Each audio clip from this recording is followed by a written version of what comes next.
시편을 통해서 우리가 계속해서 은혜를 받고 있습니다. 오늘 시편 19편 말씀입니다. 시편 19편. 이 시편은 그 유명한 C.S. 루이스가 아주 극찬을 한 시편입니다. C.S. 루이스가 이 시편은 시편 중에서 가장 위대한 시편이라고 이야기했어요. 그리고 세계에서 가장 뛰어난 서정시라고 이야기했습니다. 그만큼 이 시편은 장엄하면서 또한 감탄을 불러일으키는 놀라운 시편입니다. 저도 이 말씀을 준비하면서 이 시편을 여러 번 읽어봤는데 어떻게 이렇게 쓸 수 있을까 할 정도로 참 놀라운 시를 썼습니다. 이 시편은 크게 세 단락으로 나누어집니다. 첫째 단락은 하나님이 만드신 자연의 아름다움을 묘사하고 있습니다. 두 번째 단락은 하나님이 주신 율법의 아름다움을 묘사하고 있습니다. 세 번째 단락은 여기에 대한 우리의 반응이 어떠해야 될까 하는 시편 기자의 반응이 나오고 있습니다. 여러분 그 주보에 제가 시편을 적어 놓았는데 단락을 세 개로 나누어서 넣었습니다. 여러분 보기 편하게. 첫 번째 단락, 두 번째 단락, 세 번째 단락. 먼저 이제 첫 번째 단락부터 한번 살펴보겠습니다. 이 시편을 기록한 저자는 하나님의 위대하심을 찬양하는데 자연 만물을 보면서 하나님의 위대하심을 찬양합니다. 우리 1절을 위에 한번 1절을 같이 한번 읽어보겠습니다. 시작. 하늘이 하나님의 영광을 선포하고 몽창이 그의 손으로 하신 일을 나타내는도다. 아멘. 주로 목사님이 하나님의 위대하심을 선포하죠. 강단에서. 근데 여기 시편의 기자는 하늘 자체가, 공창 자체가, 하나님 만드신 자연 만물 자체도 하나의 하나님의 메시지를 전하는 귀한 메신저다. 그들이 하나님의 위대하심을 선포하고 있다. 그렇게 이야기하고 있습니다. 참 이 시작부터 너무나 장엄합니다. 어떤 분은 10편, 19편의 이 부분이 마치 창세기를 읽는 것 같은 느낌이 든다. 창세기를 읽는 것 같은 느낌이 든다. 이렇게 말할 정도로 하나님의 위대하심을 자연 만물을 통해서 드러내고 있습니다. 여러분도 이런 느낌을 가지시는지요? 자연 만물을 보면서, 특별히 하늘을 보면서, 우주를 보면서, 공창을 보면서, 밤하늘의 별들을 보면서 하나님의 위대하심을 느끼고 또 고백하는지요? 사실 우리가 날마다 우리 눈으로 하나님의 위대하신 작품들을 날마다 보고 있잖아요. 그러면서 우리는 좀 느낌이 없지요. 늘 보고 익숙해지다 보니까 잘 느끼지 못합니다. 이것이 얼마나 위대한 것인지. 밤하늘에 반짝이는 별들을 보면서도 이 밤에 지금 별이 이렇게 수놓고 아름답게 보인다는 자체가 너무 놀라운 거라는 사실 우리는 잊어버리죠. 자주. 그래서 어떤 분이 그런 말을 했어요. 만약에 우리가 밤에 보는 밤하늘에 이 별들이 천년에 한 번씩만 비친다면, 여러분 해성들 보면 이렇게 뭐 60년에 한 번, 100년에 한 번 이렇게 딱 지나가잖아요. 그것처럼 천년에 한 번씩만 별들이 뜬다면 어떤 일이 날까? 그날은 정말 전 세계적으로 엄청난 일이 나겠죠. 밤에 뜨는 별 보러 나가자. 그래가지고 그 별을 본 기록을 남기고 천년 동안 후손들에게 천년 전에 이런 일이 있었어 라고 하면서 두고두고 역사적으로 이야기할 것입니다. 우리는 매일 밤마다 찬란한 별을 하나님이 띄우시는데 우리는 너무 익숙해서 그게 얼마나 위대한 하나님의 영광을 선포하는지를 모르고 있는 경우가 참 많다는 것이죠. 또한 시편 기자는 이 하늘의 공창과 하늘의 아름다운 그 위대한 그 피조물들이 하나님을 찬양할 뿐만 아니라 그들이 놀라운 메시지를 전하고 있다 하고 이야기하고 있습니다. 자, 그 자체가 아름다울 뿐만 아니라 그들이 메시지를 전하고 있다. 2절에 한번 읽어보겠습니다. 2절 시작. 날은 날에게 말하고 밤은 밤에게 지식을 전하니. 낮은 낮대로 밤은 밤대로 하나님에 관한 위대한 지식을 전하고 있다고 말하고 있습니다. 특히 여기 날은 날에게 말하고 라고 되어 있는데요. 이게 원어로 보면 단순히 몇 마디 말한다는 게 아니라 말을 쏟아낸다라는 의미입니다. 이렇게 우리가 상상할 수 없을 정도로 엄청난 메시지를 지금 쏟아내고 있다. 자, 무슨 메시지를 쏟아낼까요? 날은 날에게 말하고 밤은 밤에게 지식을 전한다. 무슨 메시지, 무슨 지식을 전하고 있을까요? 바로 하나님의 위대하심을 봐라. 나를 통해서 하나님의 위대하심을 봐라. 하나님이 얼마나 위대하신가, 얼마나 아름다우신가, 얼마나 엄청나신가, 그리고 하나님이 얼마나 신실하신가. 왜냐하면 하루도 빠지지 않고 해가 뜨고 날이 오고 밤이 오고 이게 너무나 규칙적으로 너무나 꾸준하게 그렇게 오잖아요. 이 꾸준하다는 건 참 대단한 거거든요. 성실하다는 거. 그래서 어제 은사하고 이야기했는데 성진이 집에서 은수를 높이 평가하는 게 10년 동안 교회를 열심히 한 교회를 섬겼다. 그걸 대단히 높이 평가했다고 합니다. 여러분 우리가 꾸준하고 성실한 게 참 중요한데 하나님이 지금 수천 년 동안 하루도 안 빠지고 태양을 띄우시고 낮과 밤을 규칙적으로 이렇게 이끌어 오시고 그러면서 하나님은 너무나 신실하시다. 그리고 그것이 우리에 대한 사랑 때문이죠. 그걸 통해서 우리는 또 하나님의 사랑을 느끼는 거죠. 이런 엄청난 메시지들을 낮은 낮에게 전하고 밤은 밤에게 전하면서 계속해서 전가하고 있다는 거죠. 마치 올림픽에 요즘 올림픽 있죠. 계주 선수가 이렇게 이쪽에 와서 떠밀어 주고 또 저쪽에 가다 또 떠밀어 주고 하듯이 서로에게 이렇게 전달하면서 메시지를 계속해서 연결해서 하나님의 메시지를 전하고 있다는 것입니다. 그런데 중요한 건 뭐예요? 이게 소리 없이 이루어지고 있다. 메시지는 엄청난데 소리 없이 전해지고 있다. 이걸 우리가 3절에서 4절을 한번 읽어보겠습니다. 시작. 언어도 없고 말씀도 없으며 들리는 소리도 없으나 그의 소리가 온 땅에 통하고 그의 말씀이 세상 끝까지 이르도다. 하나님이 해를 위하여 하늘에 장막을 베푸셨도다. 자, 이 모든 일들이 소리 없이 이루어진다. 이 메시지는 엄청난 메시지를 담고 있는데 이게 소리 없이 전달되고 있다 하는 것이죠. 여러분 이 세상을 보면요. 너무 엄청난 일들이 소리 없이 이루어지고 있어요. 예를 들어 지구의 자전과 공전도 엄청나거든요. 속도도 엄청나고 그런데 이게 소리 없이 지금 이루어지고 있잖아요. 그리고 여러분 이제 겨울이 거의 지나갔죠.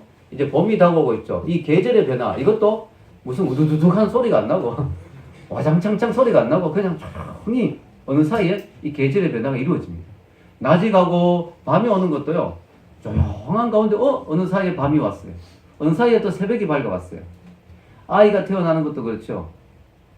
물론 아이 울음소리는 들리지만 전 지구적으로 볼 때는 지금도 수없이 많은 사람이 태어나고 또 죽고 하는데도 그냥 크게 요란하지 않고 저도 우리 혜림이를 보면서 아이가 자라는 것도 조용히 자라더라고요.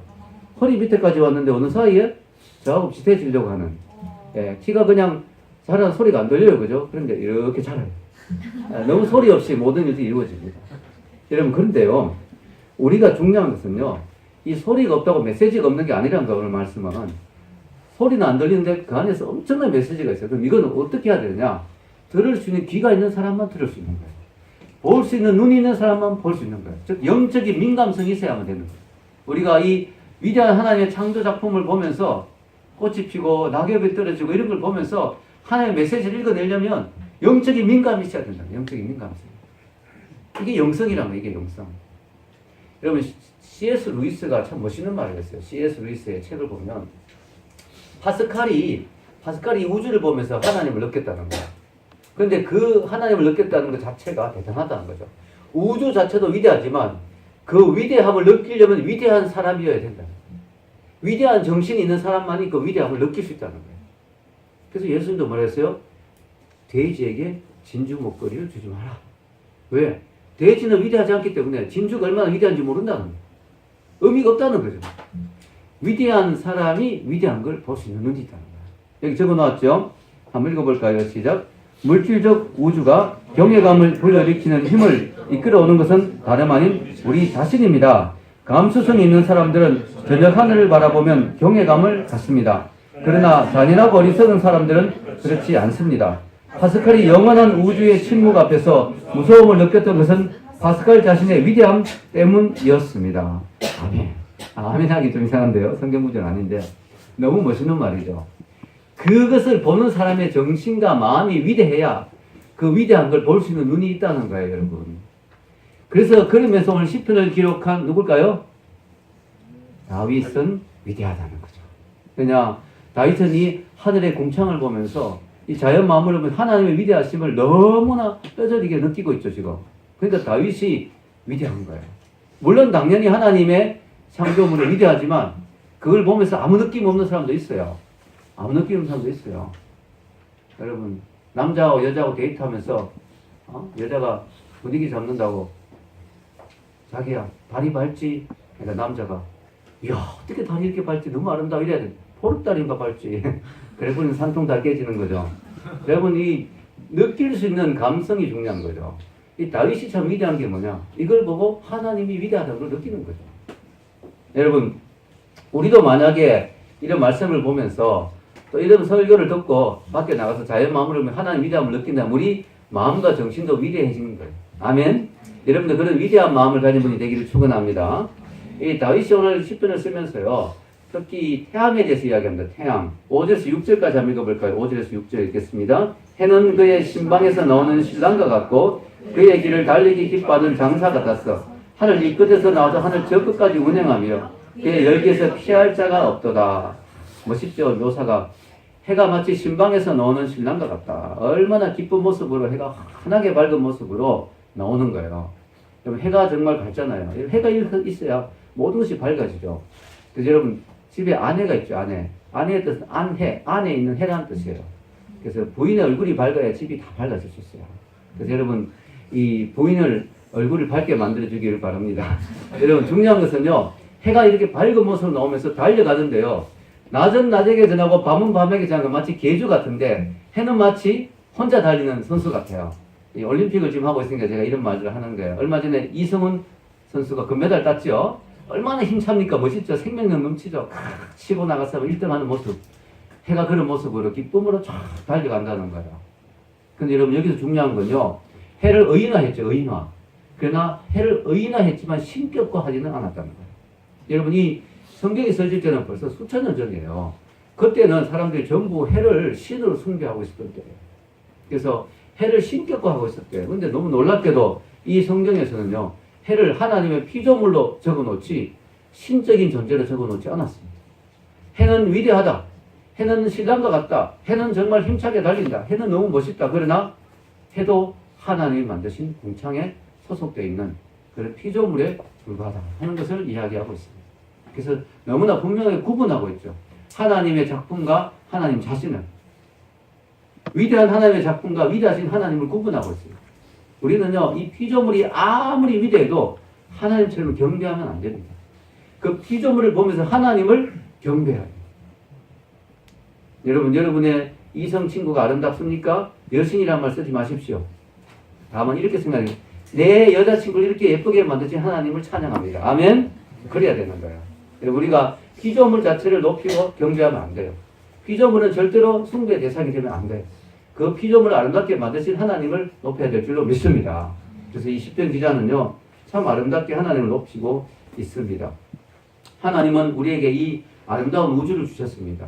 위대한 피조물들을 주셨습니다. 그 이유는 그것을 보면서 하나님을 생각하고 하나님을 높이라고 주신 것이죠. 자, 이제 두 번째 단락으로 넘어갔어요. 시편 기자는 이제 자연 만물을 찬양하기 위해서 넘어가서 자연 만물을 통해 하나님의 위대함을 찬양하면서 넘어가서 이제는 하나님 주신 율법을 찬양합니다. 율법을. 하나님의 말씀, 성경. 자, 7절에서 9절입니다. 위에 한번 읽어볼까요? 7절에서 9절 읽겠습니다. 여호와의 율법은 완전하여 영혼을 소성시키며 여호와의 정도는 확실하여 우둔한 자를 지혜롭게 하며 여호와의 교훈은 정직하여 마음을 기쁘게 하고 여호와의 계명은 순결하여 눈을 밝게 하시도다. 여호와를 경외하는 도는 정결하여 영혼까지 이르고 여호와의 법도 진실하여 다 의로우니. 아멘. 여기 보면요. 하나님의 말씀이 6가지로 표현되어 있죠. 여호와의 율법, 여호와의 증거, 여호와의 교훈, 여호와의 계명, 여호와를 경외하는 도, 여호와의 법 같은 말이에요. 다 하나님 말씀이란 뜻이에요. 근데 이렇게 6가지로 표현한 이유가 뭘까요? 너무 좋으니까. 여러분 너무 좋으면 한마디로 할 수가 없어요. 여러분 정말 좋아하는 사람 만나보세요. 명희야 이 말 할까요? 아니죠. 내 사랑아, 나의 어여권자야 이런 표현 막 하겠죠? 예, 여러분 그게 아가새에 나오잖아요. 여러분 그래서 이게 한마디로 그냥 은수야 한마디로 못하는 거예요. 나의 사랑아, 나의 비둘기야, 나의 어여권자야 막 이렇게 표현하는 거예요. 아가새에 나온 편입니다. 아가새. 여러분 아가새 이거 보면 나오잖아요. 그래서 여러분 이 시편 기자가 이렇게 쓴 게 뭐냐면요. 하나님의 말씀에 대한 애정을 드러내는 거예요. 하나님의 말씀이 하나님의 율법이고 하나님의 증거고 하나님의 교훈이고 하나님의 계명이고 그래서 그냥 율법, 계명, 증거 이렇게 안 해요. 그냥 그 앞에 좀 지루할 정도로 여호와란 말을 계속 붙여요. 여호와의 율법, 여호와의 증거, 여호와의 계명. 왜 그럴까요? 이 말씀은 사람에게서 나온 게 아니라는 거예요. 신적 기원을 가지고 있다. 즉 이 말씀은 하나님이 주신 말씀이라는 것을 강조하는 것이죠. 그러면서 이 말씀이 주는 위대함을 이 말씀이 얼마나 위대한지를 또한 6가지로 표현하죠. 여호와의 율법은 완전하다. 또 여호와의 증거는 확실하다. 또 여호와의 말씀은 또 그 여호와의 교훈은 정직하다. 또 여호와의 계명은 순결하다. 또 여호와를 경외하는 도는 정결하다. 여호와의 법은 진실하다. 이렇게 6가지로 완전하고 확실하고 정직하고 순결하고 정결하고 진실하다고 6가지로 표현합니다. 즉 하나님의 말씀이 주는 우리에게 하나님의 말씀 자체가 가진 은혜가 바로 이런 것이다. 하나님의 말씀 이런 위대한 말씀이다. 그리고 그 말씀이 주는 효과도 또 6가지로 이야기하죠. 그렇기 때문에 이 말씀은 우리에게 뭐예요? 영혼을 소생시키고 우둔한 자를 지혜롭게 하고 마음을 기쁘게 하고 눈을 밝게 하고 영혼까지 이루고 다 의롭게 하는 6가지 기능을 수행한다. 이렇게 이야기합니다. 그럼 이 6가지를 좀 더 구체적으로 하나씩 살펴보겠습니다. 첫 번째, 여호와의 율법은 완전하여 영혼을 소생시킨다. 이 말이 무슨 뜻일까요? 이 완전하다는 말은 제사 용어예요. 히브리어로 타밈이라는 단어인데요. 이게 우리가 그 제물을 바칠 때 구약에 흠도 없고 점도 없는 제물을 바치라 그러잖아요.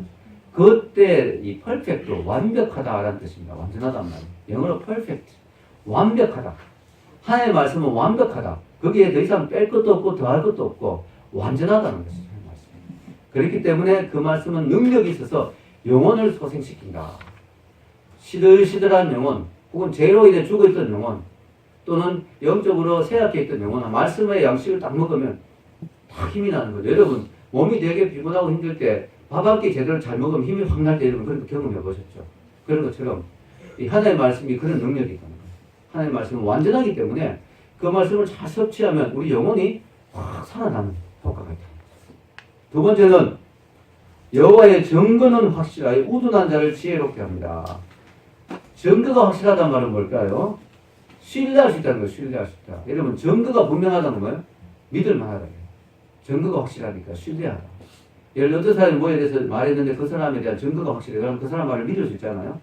증거가 확실하다는 거죠. 그래서 우리가 그 말씀을 통해서 어떻게 될 수 있느냐? 우둔한 자가 지혜롭게 된다. 여기서 우둔한 자는 멍청하다라는 의미라기보다는 좀 아직까지 자기의 주관이나 가치관이 정립 안 된 사람을 의미합니다. 그런 사람은 잘못하면 세상의 풍조에 끌려가기 쉽죠. 잘못된 사상을 받아들여서 엉뚱한 길로 가기 쉽죠. 그런 사람이 하나님의 말씀을 잘 받아들여서 삶의 가치관으로 딱 삼으면, 삶의 핵심 가치를 잘 삼으면 그 사람은 지혜롭게 살 수가 있는 거죠. 여러분, 어릴 때 아이들은 다 우둔한 자예요. 이 말씀대로 하면. 여기 우둔한 것은 열려있다. 아직까지 뭔가 정해지지 않았다. 아직까지 뭔가 주관이 분명하지 않다. 그래서 아이들에게 어릴 때 뭐예요? 말씀으로 잘 가르쳐야 돼요. 그래야 그 아이가 지혜로워져야 돼요. 그래서 그 아이가 말씀이 딱 분명히 들어가 있으면 세상을 살아가면서 판단을 분명히 할 수 있잖아요. 요즘 세상이 너무나 혼란스럽잖아요. 무엇이 옳고 무엇이 그런지 헷갈리잖아요. 그때 말씀으로 잘 양육받으면 그 우둔할 수 있는 그 인생이 지혜로운 인생이 되는 것입니다. 아멘입니까? 여러분, 진짜 지혜는요, 하나님의 지혜가 아니면 내 지혜는 안 된다는 걸 아는 게 진짜 지혜예요. 그게 진짜 지혜로운 사람. 세 번째는 여호와의 교훈은 정직하여 마음을 기쁘게 합니다. 정직하다는 올바르다, 똑바로 간다, 곧다. 여러분, 사람이 길을 갈 때 똑바로 가야 되죠. 삐뚤삐뚤 가면 안 되죠. 여러분, 우리가 말씀대로 살면요, 올바른 길을 갈 수 있게 돼요. 즉, 딴 길로 안 빠지고 죄 짓지 않고 엉뚱한 길로 가지 않습니다. 여러분, 엉뚱한 길로 가게 되면 그 마음에 기쁨이 있을 수 없죠. 마음에 걸리는 게 있는데 어떻게 기쁠 수가 있어요? 올바른 길을 걸어갈 때 그 마음에 기쁨이 생깁니다. 아멘.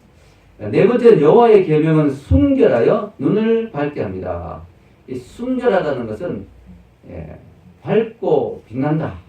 그래서 하나님의 말씀은 깨끗하고 밝고 맑고 빛나기 때문에 우리의 눈을 확 밝혀줍니다. 여러분, 사람의 눈이 왜 어두우냐? 욕심이 있으면 눈이 어두워지거든요. 눈에 뭘 가리게 되는 거예요. 근데 하나님의 말씀 우리의 가렸던 걸 환하게 이렇게 깨끗하게 치워주죠. 우리가 맑고 밝은 눈으로 볼 수 있게 해줘요. 그래서 바른 판단을 할 수 있게 해주는 것입니다. 분별을 바로 할 수 있게 해주는 거죠. 그 다음 다섯 번째, 여호와를 경외하는 도는 뭐예요? 정결하다고 합니다. 정결하여 영혼까지 이릅니다. 여기서 정결하다는 것은 클린, 깨끗하다.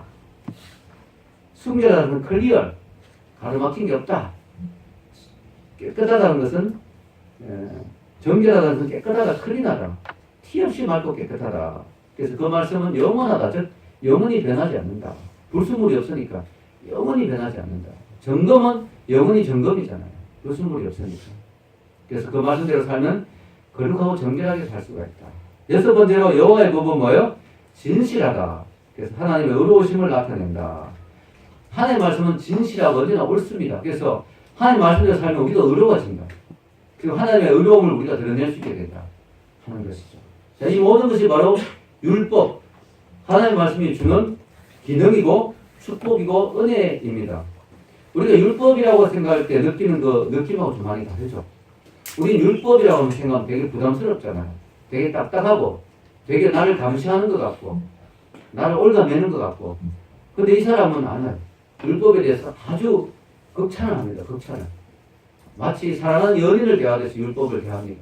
왜 그럴까요? 그는 이 율법이 사실은 우리를 사랑해서 주신 하나님의 말씀이라는 걸 아는 것이죠. 율법이 우리를 안전하게 보호한다는 것을 아는 것이죠. 여러분 사실 그래요. 율법이 우리에게 보호해주고 우리를 지켜줍니다. 여러분 율법대로 살면 그 사람의 삶이 안전합니다. 아멘입니까? 여러분 율법에 간음하지 말라고 했잖아요. 간음해버리면 어떻게 돼요? 가정이 깨지죠. 간음 안 하면 어떻게 돼요? 가정이 지켜지고 안전해지죠. 율법이 우리를 간섭하고 보호하는 게 아니라 우리를 피곤하게 한 게 아니라 우리를 뭐예요? 지켜주고 보호하게 하는 거죠. 아멘입니까? 네, 그걸 우리가 확신을 가질 필요가 있습니다. 그래서 여러분 10절에서 11절에 뭐라고 고백합니까? 한번 읽어볼까요? 시작. 금, 곧 많은 순금보다 더 소망할 것이며 꿀과 소미꿀보다 더 달르다. 또 주의 종이 이것으로 경고를 받고 이것을 지킴으로 상이 선이다. 여러분 이 시편 기자가 얼마나 하나님의 말씀을 사랑하는지 정금보다 귀하다 그래요. 이 세상에 가장 귀한 게 정금이잖아요. 정금보다 더 귀하다. 이 세상에 가장 맛있는 음식이 뭐예요? 꿀이잖아요. 가장 가니까 꿀송이보다 더 달다. 우리 신앙 이런 정지에 와야 되는데 그죠? 하나님 말씀을 탁 할 때 아 수면제구나 이러면 안 되잖아요. 이야 점검이다 점검. 내가 지금 몸을 찾게 하는 거다. 이 안에서 내가 지금 보석을 캐는 거다. 이야 하나님 말씀이 너무 달다. 그래서 여러분 유대인들은요 하나님 말씀 어릴 때부터 달고 달콤하다는 걸 아이들에게 각인시키기 위해서 실제로 성경책 중간에 그 이렇게 틈을 만들어서 거기 꿀을 발라요. 그리고 우리 나이가 그걸 먹입니다. 성경을 보게 하면서 먹입니다. 그래가지고 여러분 중고기하고 하미도 좀 그렇게 하면 좋을 것 같아요. 꿀을 막 발라 진짜. 성경 막 덧장에도 바르고 그래가지고 꿀을 발라주면 아이가 막 핥아먹게 하죠. 실제로 유대인들은 이 말씀 그대로 아이들이 성경이 이렇게 달고 달콤하다는 걸 아이들에게 어릴 때부터 느끼게 하기 위해서 그 정도의 승리를 가지고 합니다. 여러분 얼마나 귀합니까, 그죠? 자, 우리가 율법을 하나님 말씀을 때 이런 자세가 필요한 거예요. 하나님 말씀을 소중. 여러분 그렇잖아요. 누가 나를 소중하게 생각하고 대하면 나도 그 사람 어떻게 대할까요? 소중하게 대하죠. 그 사람이 나를 막 함부로 대하고 무시하면 어떻게 될까요? 나도 그 사람을 함부로 대하고 무시하겠죠. 마찬가지입니다. 우리 하나님 말씀을 무시하고 함부로 대하면 하나님도 우리를 무시하고 함부로 대해요. 그래서 우리 하나님 말씀을 소중하게 여기고 너무너무 귀하게 여기고 하나님은 우리를 볼 때 우리를 존귀하게 여깁니다. 아멘? 그래서 이 시편의 기자 다윗이 존귀한 인생을 산 거예요. 그 인생이 얼마나 존귀해졌습니까? 여러분 시편 19편에서 다윗은 하나님의 피조물의 위대함과 하나님의 말씀의 위대함을 노래하죠. 두 가지가 좀 다르죠. 하나는 자연을 통해서 하나님의 위대함을 찬양하고 또 하나는 뭐예요? 말씀을 통해서 하나님의 위대함을 찬양하죠. 근데 스타일이 좀 다르죠. 문체도 다르고. 그래서 어떤 신학자는 이 두 시편의 이 두 가지 단락의 내용은 각각 다른 사람이 쓰는 것을 짜집기 하다. 즉 독자적으로 쓰여진 시다 라고 말합니다. 그러나 저는 그렇게 생각하지 않습니다. 그리고 많은 구약학 교수들은 그렇게 생각하지 않습니다. 저도 자료를 좀 이렇게 조사해 봤는데요. 그렇게 생각하지 않습니다. 왜냐하면요. 이 두 가지가 공통점이 있기 때문에. 공통점이 뭐냐면 하나님의 계시라는 거죠. 그래서 하나님이 우리 인간에게 두 가지의 책을 주셨다. 하나는 자연이라는 책, 하나는 성경이라는 책이다. 하나님 주신 두 가지 선물, 자연을 주시고 성경을 주시는 이 두 가지가 다 하나님의 선물이고요. 두 가지의 공통점이 뭐냐면 하나님을 계시하는 거예요. 자연을 통해서 하나님은 우리에게 자기를 계시하시고 또 성경을 통해서 우리를 계시하는데 우리에게 계시하시는데 이게 그래서 여러분 들어보셨지만 일반 계시와 특별 계시란 말이 있죠. 일반 계시가 바로 자연을 통해서 하나님이 자기를 계시하는 거예요. 하나님이 어떤 분이다 하는 거예요. 또 성경을 통해서 하나님이 자기를 계시하는 게 특별 계시죠.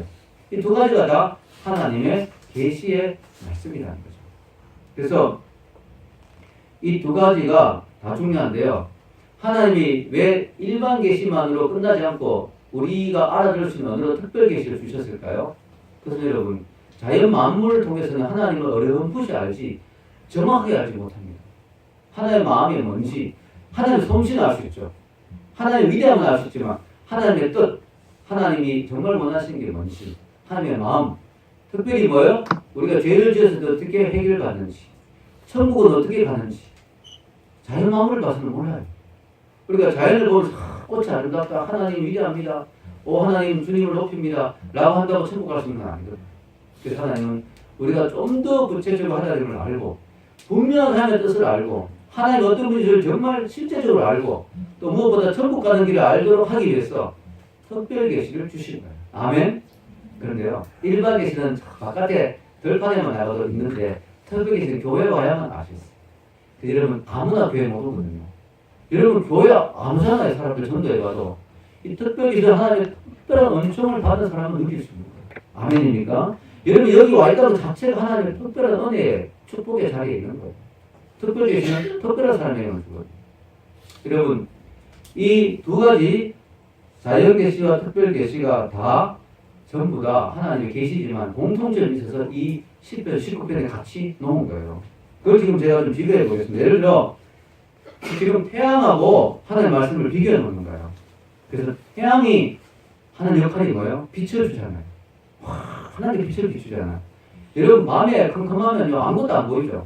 아무것도 안 보이죠? 얼마나 답답합니까? 그런데 태양이 탁 떠오르면 모든 게 다 하나님께 드러나죠. 하나님의 말씀의 역할이 그거예요. 하나님의 말씀이 여러분 마음속에 탁 들어오면요, 여러분의 마음이 하나님께 밝아지면서 여러분 마음속에는 모든 생각이 다 드러나는 거예요. 이게 옳은 생각이었구나, 이게 추한 생각이었구나, 이게 잘못된 생각이었구나, 이게 하나님 보시기에 잘못된 삶이었구나, 다 드러나는 거죠. 그리고요, 하나님의 말씀, 태양이 우리에게 주는 게 생명이에요, 생명. 여러분, 태양이 없으면 다 죽습니다. 다 죽어요. 식물도 다 죽어요. 사람도 죽어요. 태양이 하는 중요한 일은 생명을 주는 일이에요. 그럼 하나님 율법이 하는 중요한 일이 뭐냐? 아까 말했죠. 영혼을 소생시킨다. 7절에 나왔죠, 그죠? 영혼을 소생시킨다. 죽어가는 영혼, 시들시들한 영혼이 살아나는 거예요. 생명을 주는 거죠. 태양이 생명을 주듯이. 그리고 여러분, 또 태양을 우리가 피해서 숨는 것은 불가능해요. 여러분, 태양은 안 비치는 곳이 없어요. 어디나 태양은 다 비칩니다. 아니, 동굴이 있잖아요. 지금 그렇게 말하면 안 되죠. 중요한 것은 태양이 지구 전체에 다 비치잖아요. 여러분, 우리가 태양에서 숨을 수가 없어요. 그죠? 동굴에서 평생 살 수 없잖아요. 태양을 피해서 숨을 수 없어요. 그것처럼 하나님의 말씀도 모든 사람을 심령을 관통하고 깨뚫습니다. 그 말씀을 무시하고 살아도 결국 하나님 심판대 앞에 다 쓰잖아요. 말씀에서 피해갈 사람 아무도 없어요. 왜냐하면 나중에 하나님이 예수님 재림하실 때 백보자 심판이 일어나거든요. 죽은 자가 다 살아나요. 그때 우리를 심판하는 기준이 뭐예요? 하나님 말씀입니다. 그래서 하나님 말씀 앞에서 피할 자가 아무도 없어요. 그래서 여러분, 우리가요, 태양을 계속해서 거부하고 태양에게 계속 반항하면 우리는 죽습니다. 여러분, 어떤 사람이 사막 한가운데 나와서 태양, 지가 뭐 잘났는데 내가 태양보다 더 대단한다 하면서 태양 앞에서 막 얼굴 쳐들고 서 있어 보세요. 결국 말라 죽습니다. 그죠? 버틸 수가 없어요. 마찬가지예요. 태양은 생명을 주기도 하지만 사람을 죽이기도 해요. 하나님의 말씀은 우리에게 생명을 주기도 하지만 그 말씀에 끝까지 불순종하고 끝까지 말씀을 대적하면 죽음이 옵니다. 말씀 때문에 우리 심판받고 말씀 때문에 지옥 갑니다. 공통점이 많죠? 그래서 20편 기자는 너무나 천재적이죠. 절묘하게 자연 계시와 또 특별 계시를 다 같이 비교하면서 한 10편 안에 넣어놓은 거예요. 둘 다 하나님의 놀라운 선물이고 둘 다 우리의 힘으로 거스를 수 있는 게 아니죠. 둘 다 잘 이용하면 놀라운 유익을 누리지만 둘 다 그것을 거부하면 큰 심판을 당하게 되는 것입니다. 여러분, 중요한 것은요, 이 자연계시와 일반계시, 자연계시와 특별계시를 보면서 우리는 뭐예요? 반응해야 돼요. 응답해야 돼요. 우리의 응답이 필요한 거죠. 만약 이 시편이 요걸로 끝났다면 좀 아쉬움이 있어요. 근데 그 뒤에 말씀이 있다는 게 참 중요해요. 임마누엘 칸트라는 사람이 있어요. 임마누엘 칸트. 이 칸트의 무덤에 묘비에 이렇게 적혀 있다고 합니다. 묘비에. 제가 가보진 않았는데 자료를 찾아보니까 그렇게 되어 있더라고요. 묘비에 이렇게 적혀 있대요. 생각하면 할수록, 날이 가면 갈수록 내 마음을 놀라움과 존경심으로 가득 채워주는 두 가지가 있다. 그것은 내 머리에 떠있는 밤하늘의 별과 내 마음속에 있는 도덕 법칙이다. 무슨 말을 했죠, 칸트가. 나를 경외감에 사로잡히게 하는 게 두 가지가 있다. 내 머리에 빛나는 별과 내 마음속에 있는 도덕 법칙. 이게 너무 놀랍다. 어떻게 이렇게 찬란한 게 있을 수 있는가? 어떻게 내 마음에 이런 도덕 기준이 있을 수 있는가? 너무 놀랍다. 근데 여러분, 칸트보다 다윗이 더 위대해요. 여러분, 칸트의 한계점이 뭔지 아세요? 칸트는 위대한 철학자죠. 너무 놀라운 말을 했잖아요. 그런데 칸트가 놓친 부분이 뭘까요? 내 마음에, 내 머리 위에 있는 밤하늘, 그거는 맞죠? 아까 우리 다윗이 했는 거 똑같아요. 그죠? 공창이 하나님을 선포해요. 근데 내 마음의 도덕 법칙은요, 시대에 따라 달라질 수 있어요. 상황에 따라 달라질 수 있어요. 왜냐하면은, 그때 당시에 그 사람이 좋다고 생각한 게 그게 기준이 될 수 있거든요. 지금도 뭐예요? 이제 우리나라에서 간음죄가 돼 있으면 죄가 아니잖아요. 얼마 전에 군대에서 동성 간에 성적인 행위를 해도 이제는 죄가 아니래요. 심각하죠. 법적으로 이제 판결이 났습니다. 얼마 전에. 너무너무 위험한 거죠. 군대에서 어떻게 강하게 막, 군대는 명령 체계니까 위에 사람이 강하게 하면 어쩔 수 없이 할 수도 있잖아요. 그래 놓고도 뭐 서로 마음이 맞아서 했다 그러면 할 말 없는 거예요, 이제는. 법적으로 아무 문제가 없는 거예요. 이제는 군대 남자로 갔다 여자 되고 올 판이에요. 큰일 났습니다. 자, 여러분. 중요한 건 뭐예요? 그 시대에 따라서 기준이 다 달라질 수 있다는 거예요, 이렇게. 그래서 칸트가 내 마음의 도덕 법칙이 경외감이 있다고 했지만 칸트가 놓친 건 뭐냐면은 하나님 말씀이 있어야, 기준이 있어야 도덕 법칙이 설 수 있는 거예요. 기준이 없으면 도덕 법칙이 설 수가 없는 거예요. 히틀러가 유대인을 죽였을 때 히틀러 독일 사람들은 그것이 옳다고 생각해서 한 거예요. 그때 그 사람들에게 그것이 도덕 법칙이 옳은 것이었어요. 그래서 여러분, 이런 걸 보면서 우리는 뭘 생각할 수 있느냐? 바로 하나님의 말씀이 기준이 되어야 된다. 여기 오늘 성경에는 바로 우리 인생에서 가장 중요한 경험을 일으키는 두 가지가 제대로 나와 있죠. 자연 만물과 하나님의 말씀. 그래서 여러분, 우리가 하나님의 말씀 앞에 있으면요, 모든 것이 다 드러납니다. 숨길 수가 없어요. 피할 수가 없어요. 이 시편 기자의 마지막 고백이 바로 그거예요. 내가 자연 위대함을 보고, 자연의 위대함을, 하나님의 말씀 위대함을 보고 나니까 나를 보게 된 거죠. 거기에 기준으로, 거기에 비추어서 나를 보게 된 거예요. 그러니까 내 죄가 드러나는 거죠. 내 죄가 드러나는 거예요. 나의 연약함이 드러나는 거죠. 여러분, 이사야서 29장 15절에 보면요, 읽어보겠습니다. 자기의 계획을 여호와께 깊이 숨기려 하는 자들은 화 있을진저 그들의 일을 어두운 데서 행하며 이르기를 누가 우리를 보랴 누가 우리를 알랴 하니. 여러분, 이게 인간의 착각이죠. 어두컴컴한 데서 죄를 지으면서 누가 알겠냐, 누가 우리를 보겠냐. 그런데 거기에 대해서 하나님이 화 있을진저, 그런 짓을 한 자는 화 있을진저. 또 에레미야서 23장 23절 24절 읽겠습니다. 여호와의 말씀이니라. 나는 가까운 데 있는 하나님이요 먼 데 있는 하나님은 아니냐. 여호와의 말씀이니라. 사람이 내게 보이지 아니하려고 누가 자신을 은밀한 곳에 숨길 수 있겠느냐. 여호와가 말하노라. 나는 천지에 충만하지 아니하냐. 네, 하나님은 먼 데 있는 분만 아니라 가까운 데도 있는 분이다. 어디든지 하나님은 계시다. 하나님은 만천지에 충만하신 분이다. 이걸 깨닫는 거죠. 하나님 말씀 앞에 설 때, 하나님의 특별 계신 말씀 앞에 설 때 이걸 깨닫는 거예요. 그래서 시편 기자가 회개하고 자기의 죄를 드러내면서 하나님 앞에 자신을 돌아보는 거죠. 요즘 여러분 놀라운 일들이 일어나고 있죠. 미투 운동이라 해가지고 막 누가 문제가 있었다, 몇 년 전에 누가 어떤 짓을 했다, 이게 다 감추어져 있었어요. 다 숨겨져 있었어요. 근데 이게 지금 막 다 드러나고 있어요. 너무너무 충격이죠. 그 사람들은 뭐 정말 큰 충격 받을 겁니다.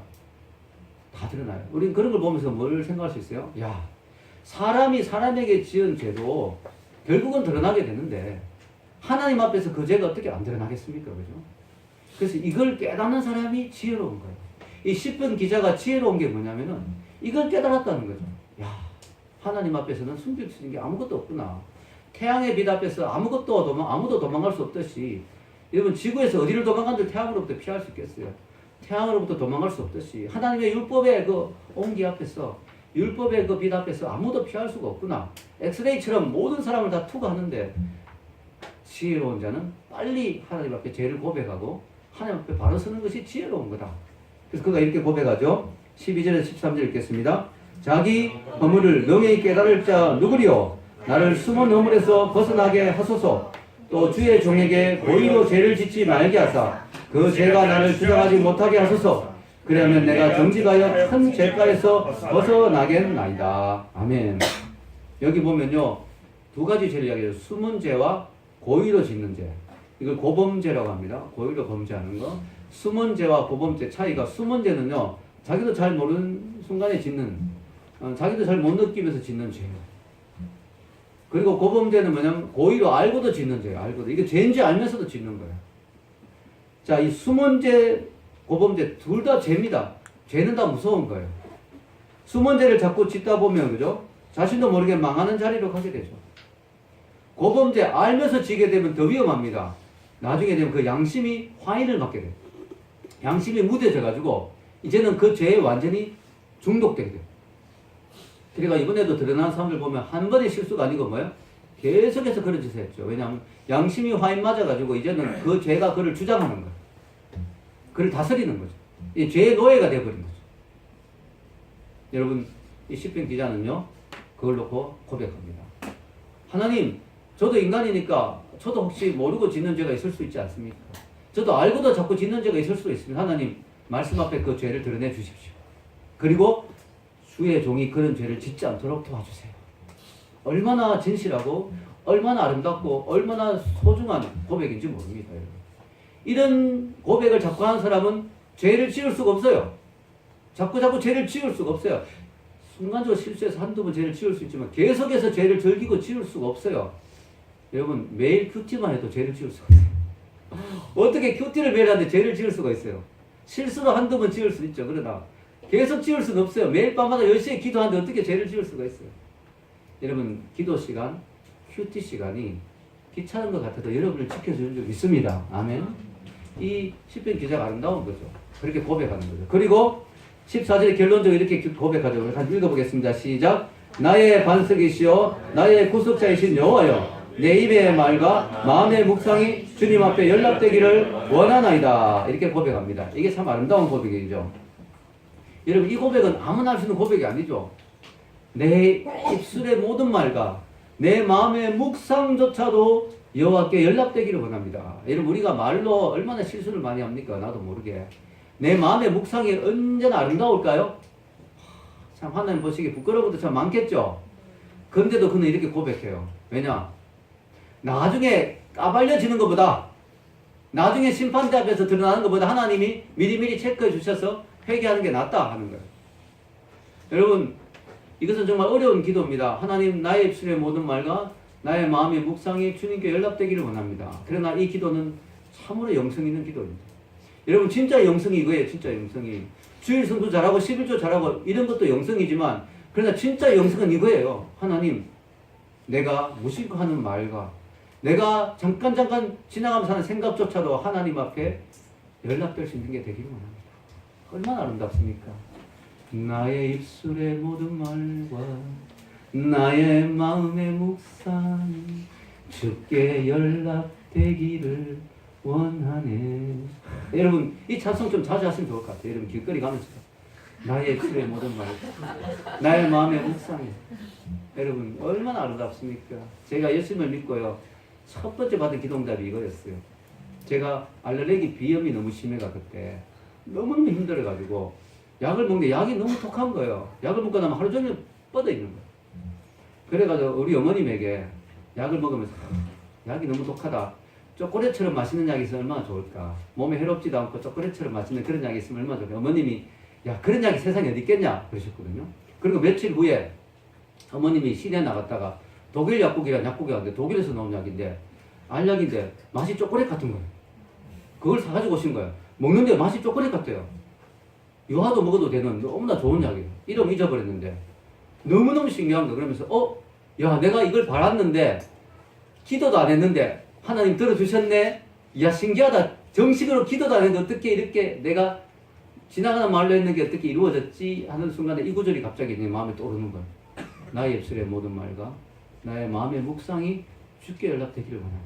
그 구절이 갑자기 떠오르는 거야 내 마음에. 그러면서 이게 이 말씀이었구나. 하나님 너무 감사합니다.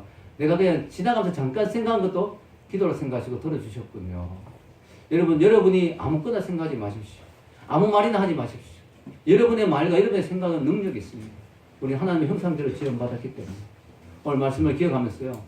우리가 이렇게 살지도 못하더라도 이렇게 살려고 노력하고 몸부림칠 때 하나님은 여러분의 삶을 기뻐하시고 기쁨으로 받아주실 줄로 믿습니다. 이런 은혜가 있길 주의 이름은 축원합니다. 우리 같이 기도하겠습니다.